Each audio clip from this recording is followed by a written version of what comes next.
And now, the B Plus Wrestling Podcast. Watch global, support local.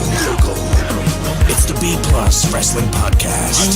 The move. You might not be an A, but you are a B plus. Check it out! Here we go! You wanna mess with us? 'Cause we're steady on the ground, steady on the ground. All right, ladies, gents, and non-binary friends, welcome to another B Plus podcast. I'm your host, Greg Unchained. Today is Wednesday. You know what that means. It's King of Sportscast Day. We've been a little bit all over the place lately just because of personal life stuff and also wrestling going sort of crazy for a bit for WrestleMania week and then quiet for a bit, and there's not been a lot going on in the King of Sports universe. But we're here this week, and to be honest with you, I don't even know half the stuff we're going to be talking about. So joining me, of course, with all the know-how and know when and know what and know who, BigBoy Mikey. That was very confusing. But yeah, no, hello, how you going, buddy? Confused. I'm very confused. I'm just in general very confused. I've had a very exhausting couple of weeks for some reason. April has been fucked.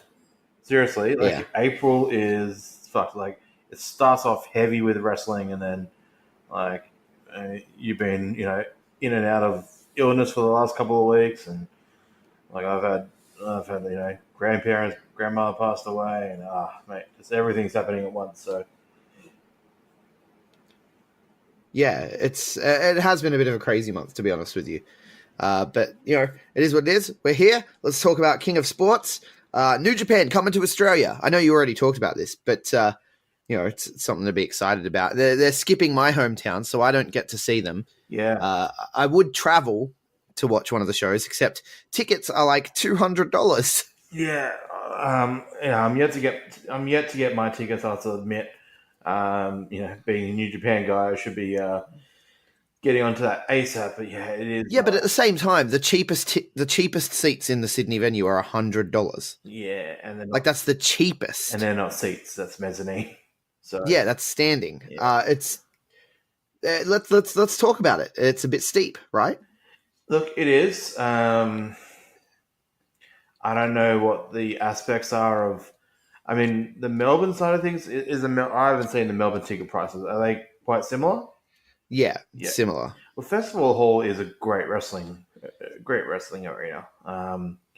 But yeah, I'm not too sure why the cost is so heavy compared to the last time. Minimum tickets Yeah. last time was $65.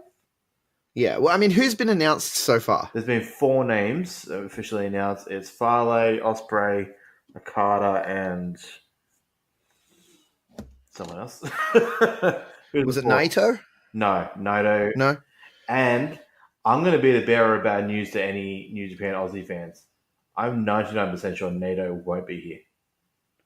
No. See, if you're going to be charging $90 for the cheapest tickets, you want it to be Okada, Naito, all of the Bullet Club, all of LIJ, Suzuki, Yeah. Zack Sabre Jr. Like, I want the lot, man. Yeah. Like, Well, I for $90, I almost only want to see 3 Australians on the card. You know what I mean? Like, I'm for $90, you're paying. Like, I feel like if I'm paying $90 for this, I'm paying for the visas, for the flights. Like, why is it $90? yeah, well, and the choice of arena in Sydney is different. I don't know what the availability was like. I don't know, New Japan just wanted to do something different. I have no idea about those aspects, but they're choosing the Uni Roundhouse, which is a great place for gigs. I've been to many a gigs, Parkway Drive to fucking all those sorts of bands there. But Yeah, man. UNSW Roundhouse, some of my favorite gig experiences are My Yeah. Chemical Romance, Yep. before they blew up, Gym Class Heroes I saw there. Kiss Chasey had a big show there for one of their album launches, I think. Like, I've had Kish some very... Casey, there is a name drop I have not heard for a long time. The dude, Yeah, dude, Kiss what? Chasey. Wow. Yeah, I love me some Kiss Chasey. Yeah. Like, but yeah, and also I think All American Rejects I saw there. Yeah. Hello Goodbye. Like, I've seen heaps of really good bands in that venue. I love the UNSW Roundhouse. I think it was my first like rock concert I went to where I could drink. Yeah. Was at the UNSW Roundhouse. Like, it's just an amazing venue, and I'm very interested to see how it will go with wrestling. The mezzanine view will be good. Yeah, so I'm going to probably be doing mezzanine because a little bit tight. And that 2 weeks, it's like the week after World Series Wrestling 2 with Penta, which is another $70. Yeah. So it's just it's going to be an expensive couple of weeks there, but I'm still going to make it. But yeah, so my very bad news is I don't think LIJ will be there at all because RevPro have announced that LIJ are coming for a RevPro tour, and like it's just put a Union Jack with the Ingobernable's logo right on top, and it's the same weekend. So okay. unless CMLL sending the Ingobernable's guys, I don't think so. RevPro would be taking the Japanese guys for sure. So I imagine all 5 of them go, or at least I don't know. And we had Evil and Starter here the last time, but the other 3 or 4, I guess now. It's going to be interesting. I don't know who else. I mean, it's got to be deeper. I mean, I want to see the likes of Dragon Lee and Tanahashi and that. So it'd be interesting to see what they said. If they said everyone but LIJ, okay, fair enough. I'm still going to be disappointed because I still haven't seen NATO. I really would be disappointed if I don't get to see NATO again. I will one day. I will get it, but it's just hard. Yeah, and of course, our opinions are for sale. So if anyone from the New Japan office is listening and they want to hook our brother here, Big Boy Mikey, up with some with some press tickets, we will start squawking like I don't even know the metaphor I'm going for. I'm so fucking tired, but we will change our attitude and be like, these tickets are super cheap for what you're gonna get. Our opinion is for sale. I'll do the opposite of we will be the opposite of Simon Miller and the Watch Culture Boys. We will do everything for Bullet Club what they need. Yeah. What was that about? Bullet Club attacked the What Culture dudes, right? Like what's going on it there? Basically started a couple of months ago when Simon and the What Culture guys in one of their little top 10 They said Bullet Club was dead. I saw that. And yes. Tama kayfabe or non-kayfabe, I'm still not 100% sure if it's 100% sure, but he took exception to it and called him out on Twitter. I'm sure they're just having a bit of fun. But at the same time, I think Tama sometimes would have a little deep down like stop calling Bullet Club dead and we're better than ever in one way. Well, I feel like Tama looks at it and he's just like, I am Bullet Club, motherfucker. Like, I'm still breathing. Yeah, absolutely. If I'm breathing, Bullet Club's alive. Yeah, if him and Farley are still breathing, Bullet Club is still alive.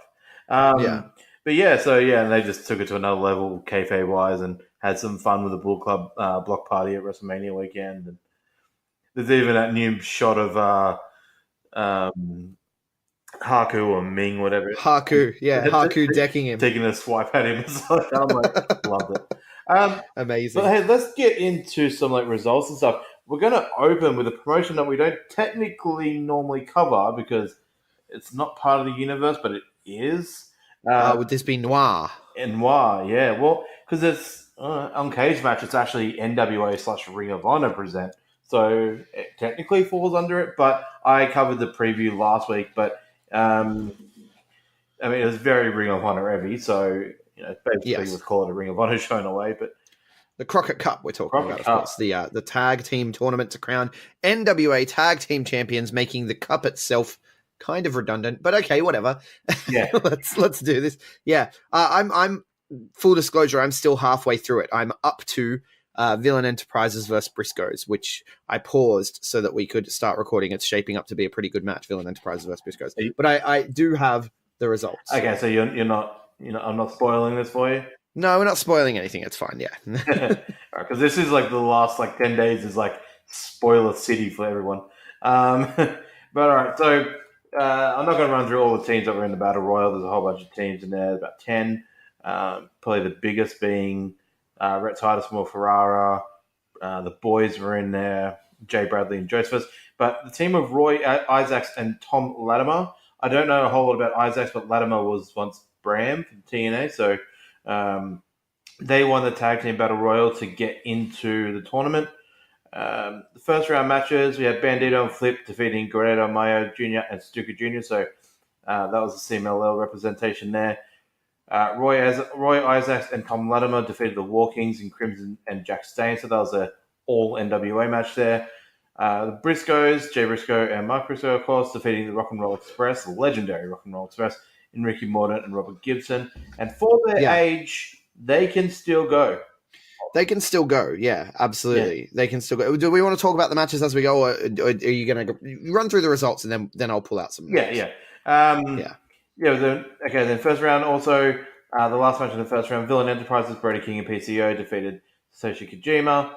The semi-finals, Royce Isaacs and Tom Latimer defeated Bandito and Flip. Villain Enterprises defeated the Briscoes.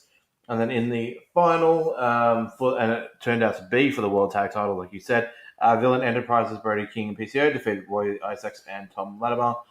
In other matches, Allison Kay defeated Santana Garrett to become the brand new NWA World Women's Champion after Jazz vacated the title due to injury and health last week. Colt Cabana defeated Willie Mack, become the new NWA National Champion with a awesome challenger at the end, which we'll talk about in a sec.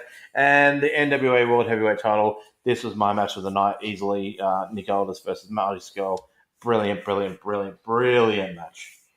Fun stuff, but a great card, great names all around. Love the ring, love the mat. That was the big thing I've taken away from it was and even I can't believe I'm about to say this. Even Cornette on commentary, the presentation of this compared to the NWA pop-up event, was painful to watch. The presentation of this was beautiful. It looked like they were using cameras that were maybe a bit outdated, but I feel like they were doing it on purpose. Yeah. Right? Like it had a little bit of a fuzzy vibe to it. The blue and yellow mat and just the ring looked really old school. But they've got the modern action in there, like Bandito and stuff, just tearing it up. It was well presented as a show, and the commentary added to it as well. Having Riccaboni and, of course, Jim Cornette was there. And I can't believe I'm saying that I enjoyed Jim Cornette. He went on a rant at one point about how they're called belts and how some certain senior citizens don't like to call them what they are, but they're belts. And I'm like, well, actually, they're cummerbunds. So... Well, that old man has come around, and belts is allowed now. So, yeah, right. Because Becky two belts. Yeah, that's a thing now. Yeah, Becky changes the game as she's going. Yeah. But no, it was. I enjoyed Jim Cornette, which is unusual for me. Yeah, I'm on the same side. I like Jim Cornette in very small doses. There are things about him. He's one of those. He's in very small doses. Come out, wave, go away. There's like a bag full of people in pro wrestling that you can handle in small doses and or not at all. Guys like Jim Cornette, Vince Russo, Bischoff, Meltzer, all those sort of guys. They're all in the same sort of bag of critics, ex-managers, ex-bookers, all that sort of stuff. They're all cranky old 50-year-old white men that have all had gripe with each other over different things in the year. But he suited this, though. I have enjoyed him in MLW on commentary as well. He's actually not bad with commentary. Yeah. No, he obviously has chops. He's good at his job. But I always worry that he's going to take away from the action. But with the right person, he doesn't. Yeah, agree with that. Yeah. But yeah, it was a good show. I thought that, definitely Rock and Roll Express, they can still go. Briscoe's cut a really fun promo on them as well about putting them out to pasture. Yeah. The Rock and Roll Express could still go. They didn't have as good a showing here as they did at Joey Janela's Spring Break over WrestleMania weekend, but it's really cool to see them still, getting their due because it's insane how good they are for the age they are. Yeah. But overall, so far from what I've watched, this Latimer and Isaac team, they're not even a team. They were just put together randomly for the Battle Royal, and then they make it to the finals. I don't like that. No. I mean... I don't like that. Yeah, I mean, like, if you wanted to put an NWA team in the final, fair enough. Yes, I agree, should have happened. But it should have been Crimson and Jack Stain who were a tag team. Like they Or the Dawson dudes, the Dawson brothers that were in the battle Right. royal. Let them win Yeah. and let them Yeah. go through, because the commentary were hyping them up huge, and I thought, oh well, these guys are going to win, and they didn't, and it was just this random put together team, and I'm like, that bums me out. Like it's a tag team tournament, and like, okay, get them to win in the first round with the roll up, sure, but to have them beat Flip and Bandito with the roll up too, like, come on, man. I don't know, it bummed me out. And the other thing that I wasn't a big fan of was Allison Kay winning the title, but that's just because I'm a Santana Garrett stan. So Yeah, I thought both girls were brilliant. Did you say you're up to this match, or you haven't got up to this match yet? the women's match I've watched, yes. Yeah, I thought the match was fun. I like both girls. Yeah, it was a good match. It was a bit short, but it was a good match. And yeah. I hope Having Medusa there to give the title as well was a nice touch. really nice touch. I hope Jazz is okay. I mean, all her tweet was for health and personal reasons, but Yeah, I reckon she's pregnant. fair enough. That seems to fit the profile to me, but who knows? Yeah. But no, it was a good show overall. So obviously the two biggest results, Cabana taking the title off Willie Mack. I don't know if that is a booking based thing, because there has been news that comes out of Lucha Underground that three more guys have asked for their release from Lucha Underground, and at the same time they sent a cease and desist to NWA for using Willie Mack. So I don't know if Lucha Underground's contracts have caused Willie Mack to drop that title, or they just want Colt Cabana to have the title, which is probably fair enough. Yeah, I like Willie Mack a lot, and so I mean, I'm going to wait till I see the match to really comment. But it bums me out that he's not the champion anymore, because I like him. But could you? Willie Mack needs more recognition. Yeah, but I could see NWA just taking the title from Willie Mack until the contract stuff's sorted. I mean, it's understandable, I guess. Yeah, all that Lucha Underground stuff is fucking a lot of people over. So it'd be interesting to see where that goes. Yeah. Hopefully it's all sorted soon. I thought it was mostly sorted at this point. Well, so pull back the curtain. I actually talked to Famous B on Sunday night at BCW, and I said, so what's the future of the Underground? He goes, well, we're hoping so. Like, we're hoping for next season. And then today I read a thing that Famous B has asked for his release. I'm like, oh, okay. Well, I hope my conversation didn't trigger anything. But yeah, so there's more and more pulling out. So I think it's based on the whole Joey Ryan and all that. The big start of that is just, they're not going to the lawsuit that we've speculated was funded by Khan. Yeah, more than likely. But and then obviously the cool one, Villain Enterprises winning the straps. Yeah, I agree with you. I don't think it should have been Isaacs and Latimer in the final. I personally would have been happy with Crimson and Jack staying in that, but Brody King and PCO winning the NWA tag titles. Interesting.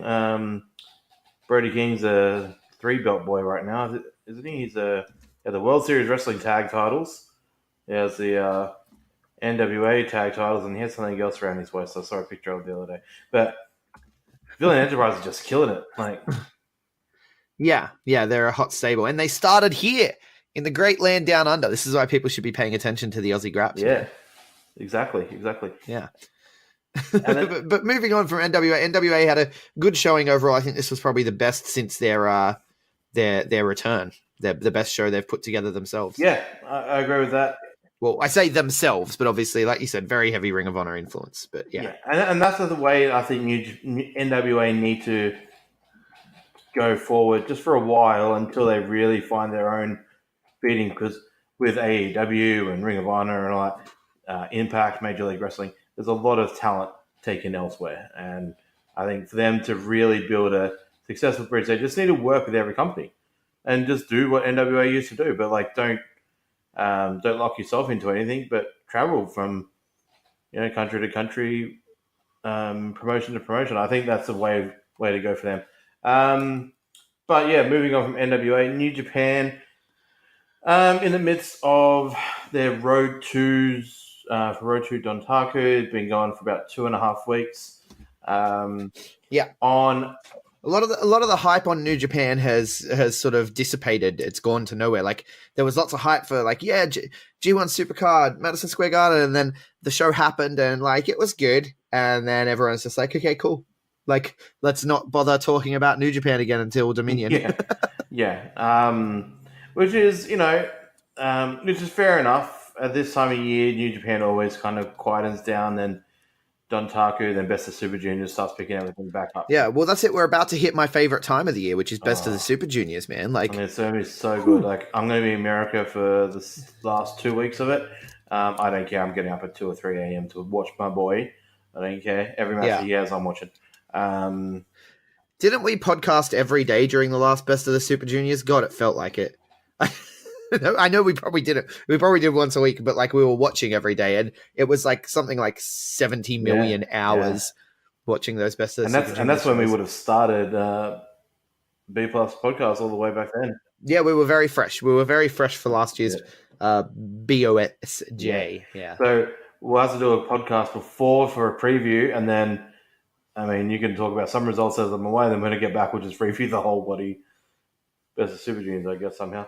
But, yeah, I got to try to find time in the day to watch it somehow. As long as the promise is, as long as every rugby match is watched, that's the most important. No, but on the way, there has been some fun stuff in New Japan. Like, been pure New Japan fans that keep on watching.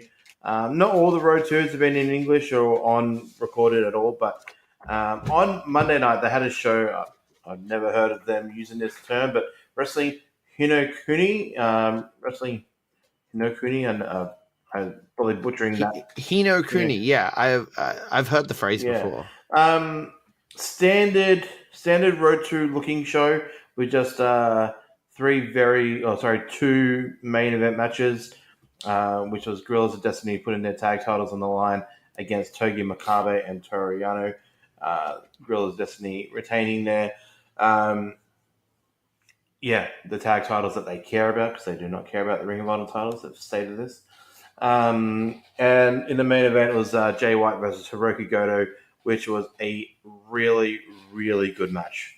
I didn't know they were going to gel together, these two, but it was fantastic. A really fun match. Yeah.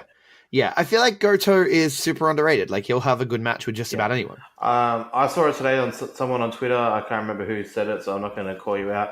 And it was a brilliant idea. Goto should create his own stable, like a warrior type stable, like a couple of guys that are just hard-ass warriors, underrated guys that just like a good guy version of Suzuki-gun, like a bunch of guys that are just really kick-ass, just warrior style. Like, I'd love to see that. That'd be cool. Yeah, I don't know. I think you're verging on too many stables and not enough guys. Yeah, it's Japan. There's 20 stables in every company. No, but no, look, it was a good match. Do you want to know did you listen to my solo cast from last week at all? Of course. Well, I edited it. Yeah, buddy. that's true. So did you hear when I said that? So Los Ingobernables de Japan have defeated Chaos 7-0 on the road 2. So on the road 2 is leading into this weekend. LIJ had defeated Chaos the same 5-on-5 7-0. Chaos can't get a win over them. Wow. But then this weekend they switched out Rocky Romero and put Kota Ibushi in the team, because highlighting the Kota Ibushi Naito rivalry again, and they still can't beat the team of LIJ. So LIJ, as a 5-man unit, have not lost to Chaos since G1 Supercard. They it's like 8 or 9-0 now. So Chaos just cannot beat LIJ as a unit. I love that storytelling, that when it's a 5 LIJ guys, they are just too good for anybody.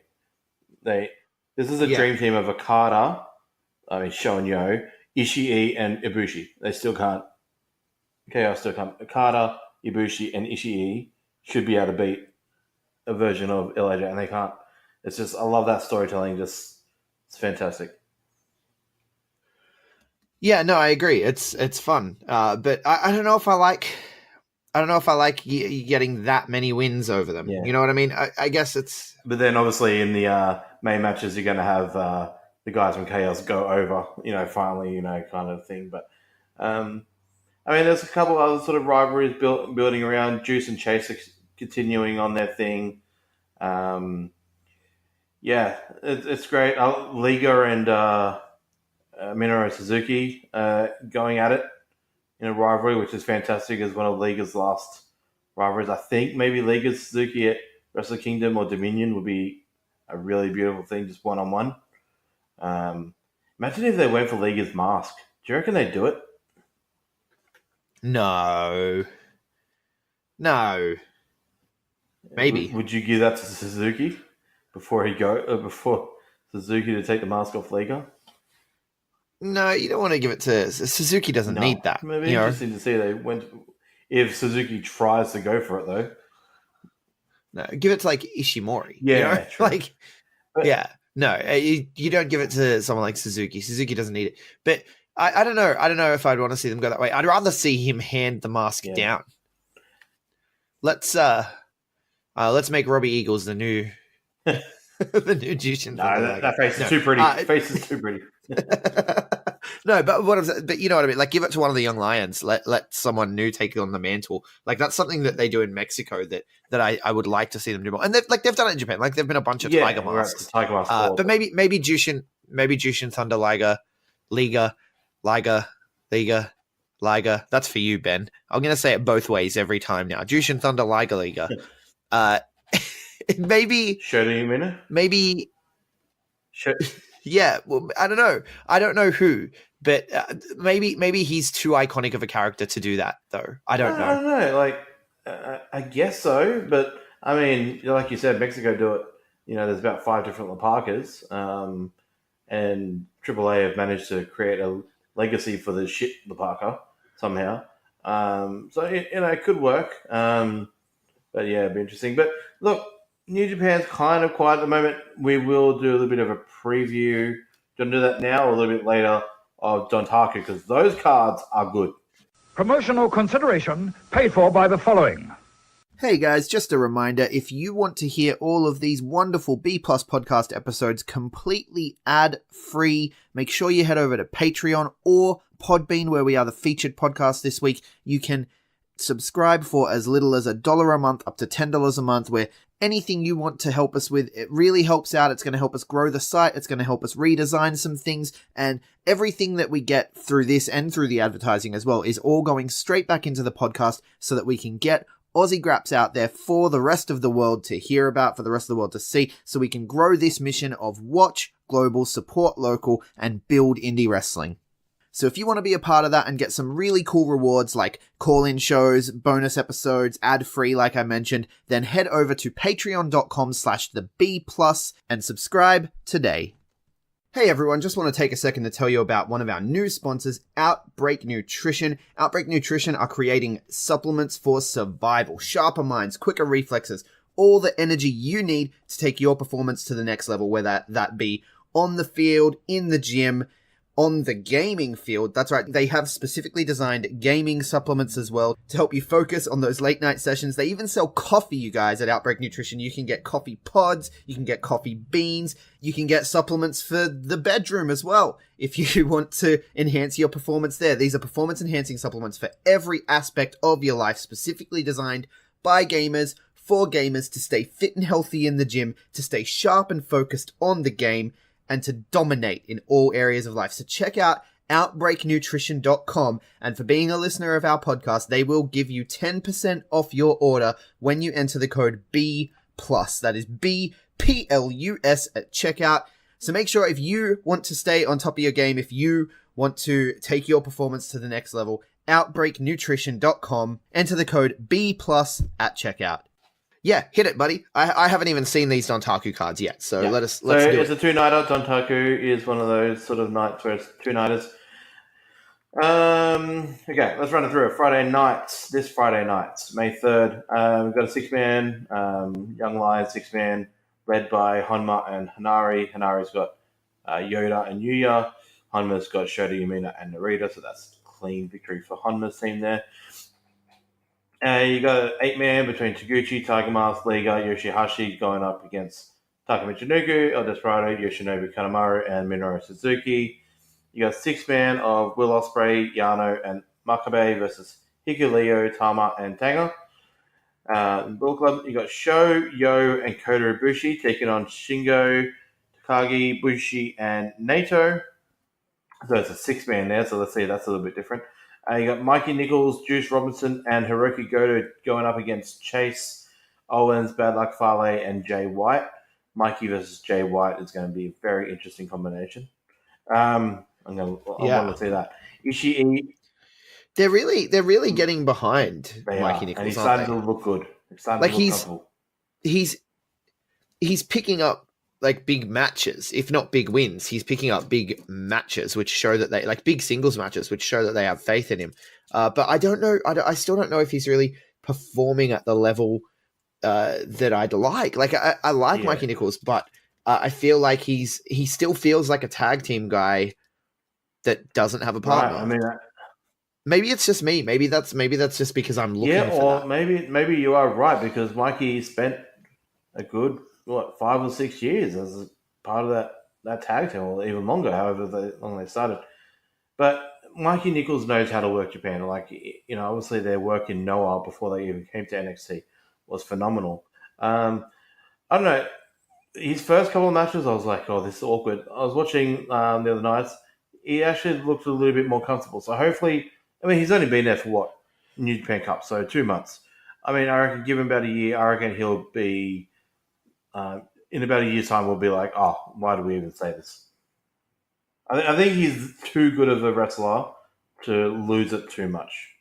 But other matches on this card are Ishii and Okada taking on Evil and Sonata. And the 2 main event matches on this night is Jeff Cobb giving his first title defense against Taichi. He's never openweight title, so I hope Cobb just wipes the floor with Taichi there.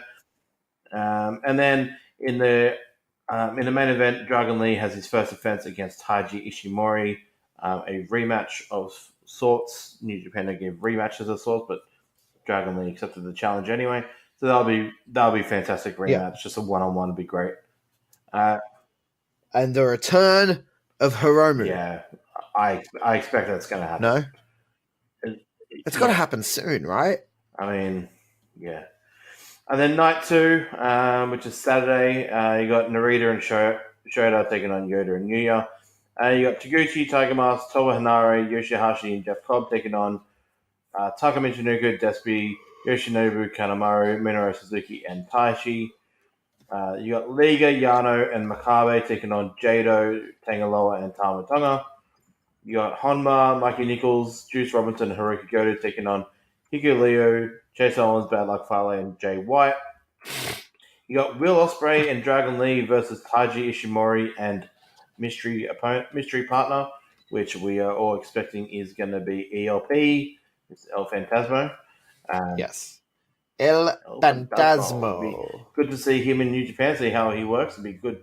And to have him against a fellow UK guy in Will Ospreay will make that really good, because he'll feel comfortable in a match against Ospreay there. I'm sure he'll feel comfortable no matter who they put him in the ring with, because he's a professional wrestler, Mikey. But when you look at the other side of the ring, I imagine when you see someone that you have faced in like a RevPro or a Progress or whatever many times, you're like, okay, I can, I know I can work with him, sort of thing. Anyway, then you got I just completely unrelated and not part of King of Sports at all, but Progress Super Strong Style 16. Did you see David Starr's promo that he dropped today? Like Starr, when I get to RevPro to talk about that, because David Starr is technically a RevPro guy too. So yeah, amazing. Okay, cool. Yeah. We'll save it. We'll talk about it then. Sure, why not? Just because, I feel like I'm going to talk about David Starr on every fucking podcast this week, because fuck it, it's my show. He is the star. No, so Sho, Yo, and Kota taking on Shingo, Bushi, and Naito. And the 2 main event matches here is going to be Ishii going up against Evil one-on-one. That's going to be phenomenal.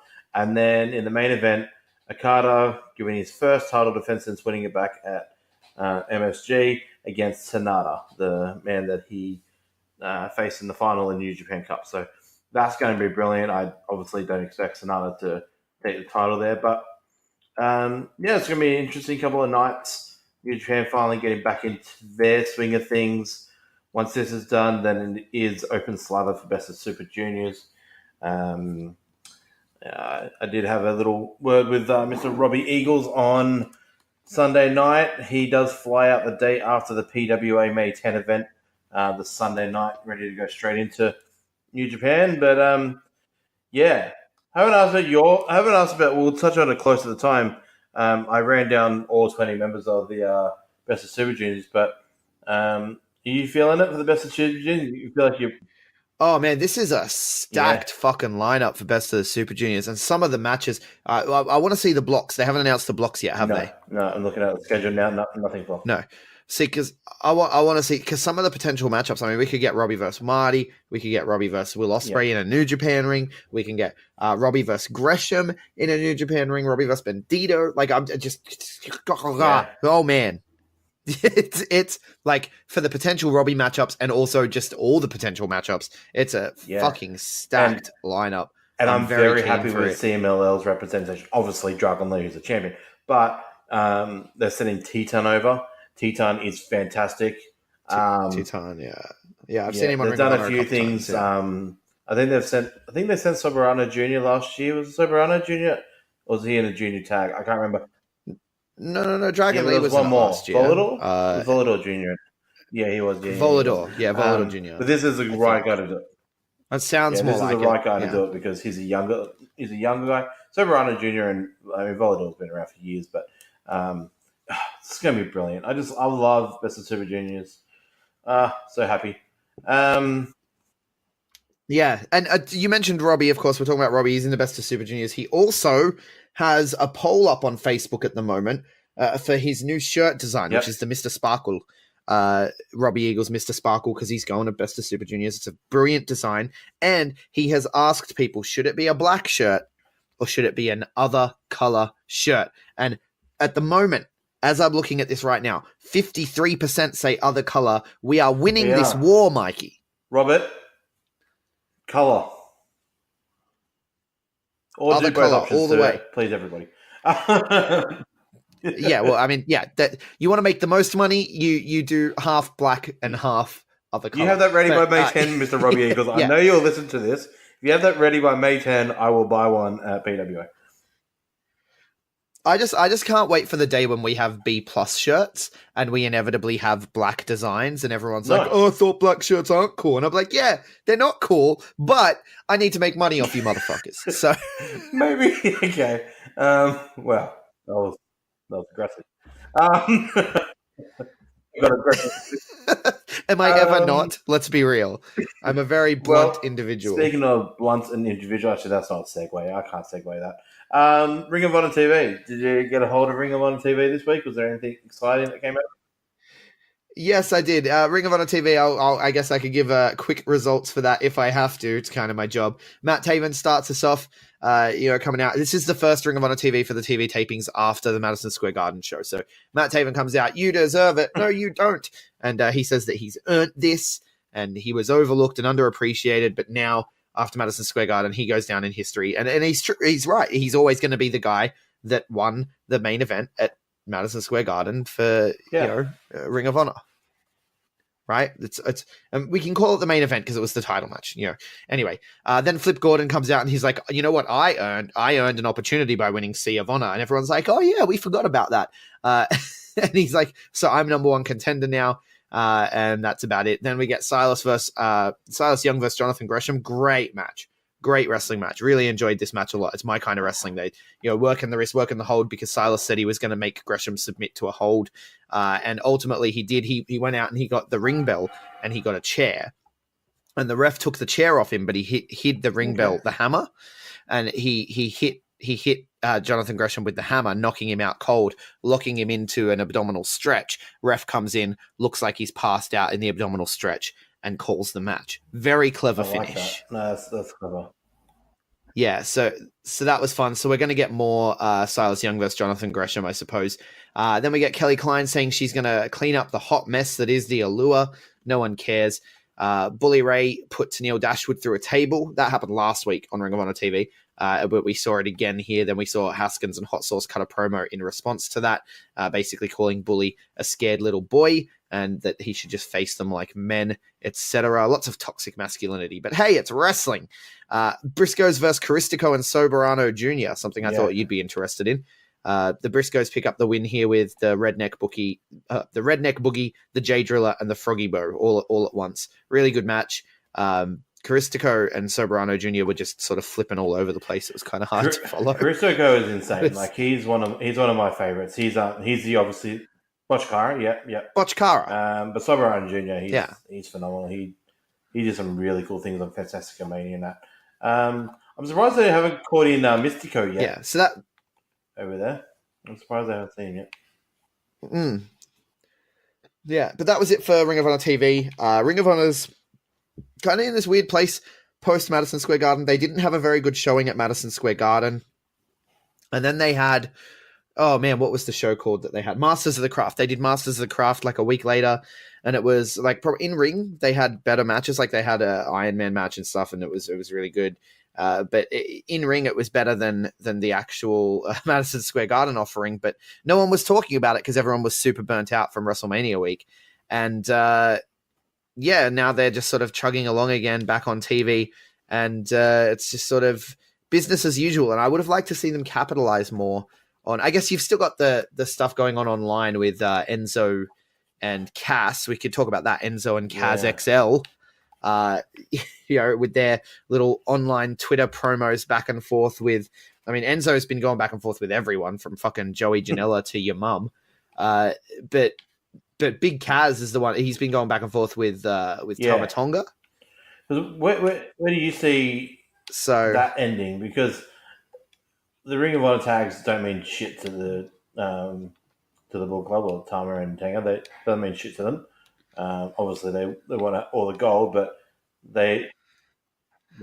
But they are the champions now. So they have no respect for the tag stripes. I don't know. Like, how long do you think they hold on to them? Do they even retain it on the next time that they defend it? I mean, I feel I it's have weird. no idea. Like, I love Tama and that, but I just feel it's a weird ass booking. Giving them the Ring of Honor tag stripes. I know they'll tell the story that they don't give a shit, kind of like Nato is with the IC title in New Japan. But I mean, it's just a weird one for me. That like what do they even do with it? I mean, man. Yeah. I said at the time that I wasn't sure why they won the match, but I guess we'll see where it goes. I guess they want it so that they can lose it to Enzo and Kaz XL, the free agents. Yeah, that's fun. That's all I got for Ring of Honor, though, really. Yeah, I guess everyone's in this sort of lull since, like G1 Supercard and Mania weekend. I think a lot of people are in a lull. Even WWE themselves are in a lull at the moment. But one company that's not in a lull, and I'm going to carry this straight into my segue, is CMLL. I'll go into depth more when me and Lee May Stewart from Edinburgh take on Loco per Lucha Libre later in the week. But CMLL are killing it. The Mexican companies like AAA and CMLL are really having a lot of fun at the moment. But CMLL, more specifically, they've had this really awesome tag tournament. This is the first time I've actually watched this tournament. It's a really smart idea. It's called Incredible Pairs, and it's they've run it over the last 3 weeks. The final was on Friday night. It's one heel and one face teaming up. They team up. It's a 16-team tag tournament, whatever. Who will say that? You know what I mean? Yeah, I get what you're saying. Yeah. And it's like one heel, one face. And this is actually how El Terrible got into Los Ingobernables, because Rush was a face and Terrible was a heel, and they tagged 1 year and they just stayed as a team because they gel so well together.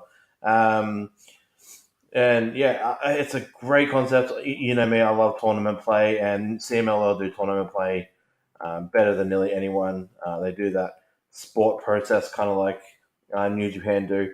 And the final was last Friday night, which was a fantastic final. Barbaro Carbonaro and Titan defeated Ultimate Guerrero and Volador Jr. And from the tweets that I've read and from all the responses, is this is the right decision. Ultimate Guerrero and Volador Jr. are two of the bigger names in CMLL, but they win everything. They're always winning things. Barbara Cabanara Yeah. and Teton are two guys that are your fucking future. Given this win, given this special touch, finally they did, which is awesome to see. But what I want to talk about with CMLL, so yeah, it was a great show last week. A standard show, but really fun stuff.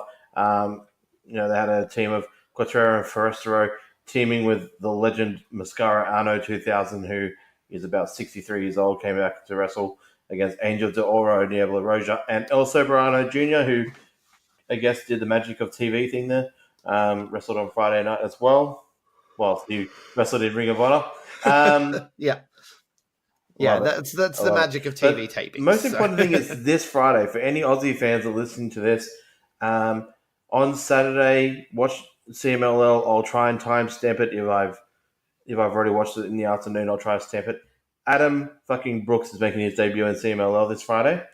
CMLL are doing a Nice. CMLL versus the Crash match. The Crash Lucha Libre. They've entered a new relationship there. And yeah, Angel de Oro and Niebla Roja taking on Mecha Wolf 450 and Adam Brooks. They're representing the Crash. So Adam Brooks has had 2 matches in the Crash, and now he represents the Crash in this, which is kind of cool. But no, it's going to be awesome. Why not Craven? Craven works the Crash a lot. They could have given. Exactly, And he's friends with Mecha Wolf. Yeah. No, happy for Brooksy, of course. But it would have been cool to see Craven in that spot as well. So is that it's on YouTube. That's going to be just on YouTube, 10 right? a.m. Saturday morning Eastern Standard Time. Start for us. Sorry, 9 o'clock now. With what do you call it? Daylight saving. But yeah, 9 o'clock now.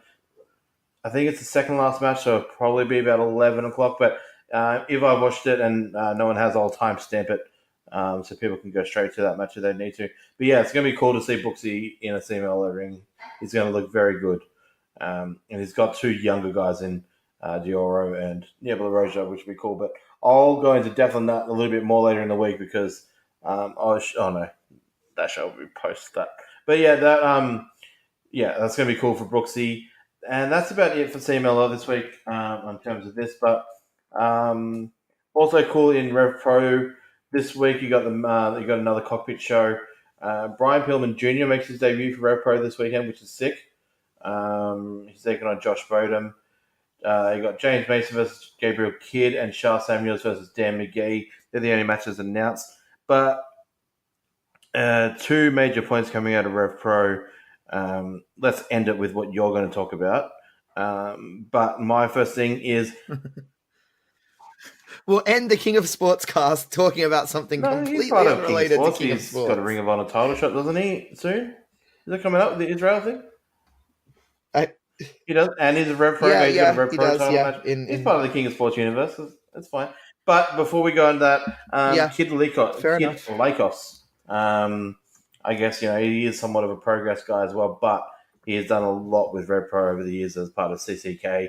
And now it's his early retirement. He's such a young age, which is sad. Yeah, and people can hear myself and Akil break it down and talk about it a little on this period of time in BritRes, which we need to come up with a better name for, but it is what it is. So you can go back in the archives a couple of days and listen to our BritRes podcast with Akil the Heel, and we talk about that there as well. Just repetitive injuries are just going to take you out no matter what sport or what profession you are. When you get repetitive injuries to the same fucking part of the body, the ball bastard. And that's why I guess I like that what they're doing in WXW with CCK and Aussie Open kind of being what's the name of them now? What's their stable name? Schadenfreude. Schadenfreude.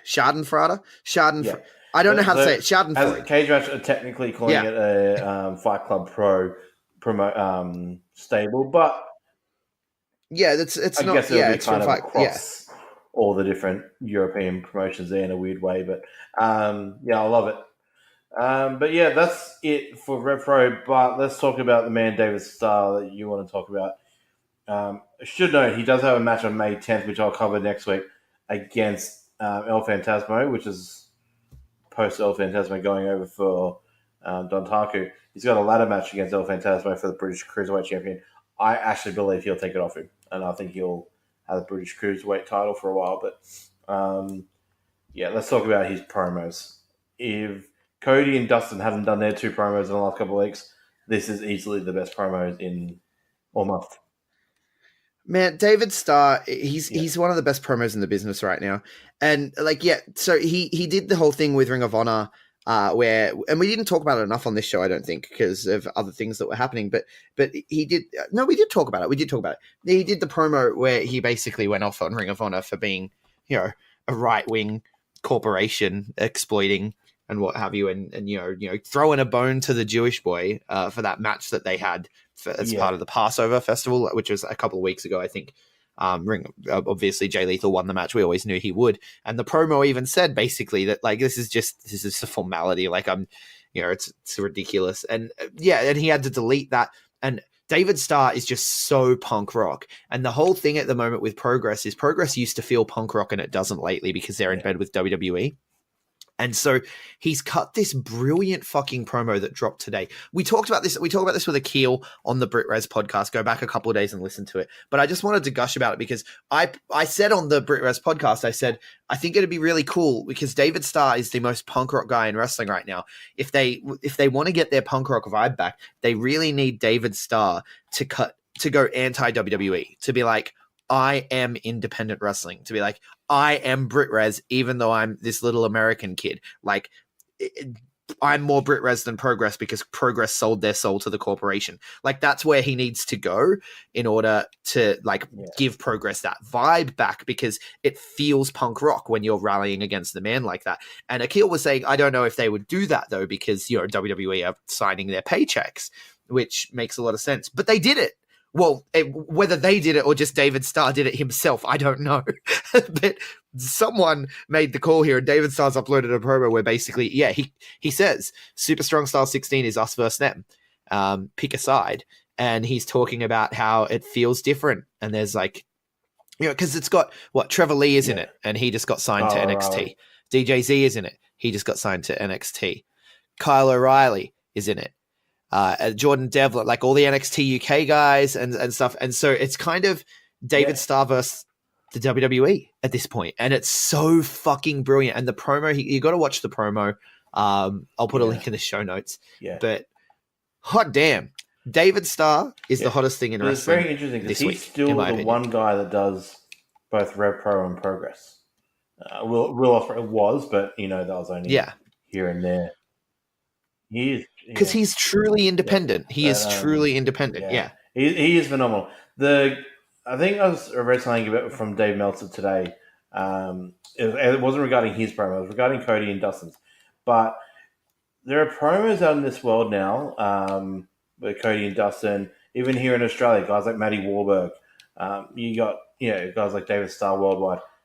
The promo game is changing, and I think David Starr is probably the leading man in that. But one of them, Cody's been doing magical things with the Nightmare Family stuff, and Matty Wahlberg down here has been fantastic. I was about to say that Matty Wahlberg's Jimmy Havoc one. This sort of the heartfelt promo. It's so old school, cutting a promo to the camera, right? Looking the camera down the fucking barrel and cutting a promo where you're connecting eye contact with the fans, with me watching this video. That Nightmare Family one that Cody did this week, the I Love My Brother one, and the David. It's next not level, part of what we're talking about here. We're probably just rambling. But Cody and Dustin, in 9 minutes worth of videos, has sold me on a match. 9 minutes of video has sold me on a match more than nearly anything WWE this year. That's just insane. And more than anything that's not Kofi Kingston or Becky Lynch. I was just hyped because I just wanted them to win things, but promo-wise, that's the best promo I've seen all year. For 9 minutes. I'm that's amazing. Yeah. Oh, some of Daniel Bryan's stuff has been pretty amazing. Just in general, it just... Look, we're rambling at this point and we're going so far off King of Sports, it's not even funny. But when Cody, in that promo with the I Love My Brother promo, And he talks about how you got to sometimes you put down the thing you love.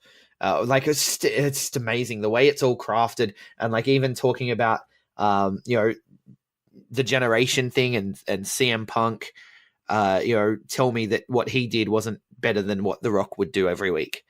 When he sat down on that stage, and it's so true. It's so true, and it was just so like the generation thing. They've turned that story. I guess Mr. Mysterious will talk about this on Sunday, and all the rest, guys. If you want to hear what we think of the Being the Elite stuff, all the rest is where to go. Mr. Mysterious is our voice on that stuff. I chime in sometimes, but yeah, it's one of those things where. I wasn't sure the brother versus brother story was going to cut it because it's sort of come out of nowhere. We know that they're actually tight, but when you make it this generation versus generation thing, and it's and Cody wants to put to bed the Attitude Era, oh man, it's amazing. I'm very excited, and I'm sorry that we're ending King of Sports on this, but it's more exciting than anything happening in Ring of Honor. Where can people find you, Big Boy? You can find me on Twitter at B+_BigBoy. And I am at Greg Unchained on Twitter, at the Greg Unchained on Instagram. We collectively are the B+ Wrestle on Twitter, because wrestling wouldn't fit. The B+ Wrestling everywhere else. Like, share, subscribe, 5-star review if you like what we do. And thank you so much for listening.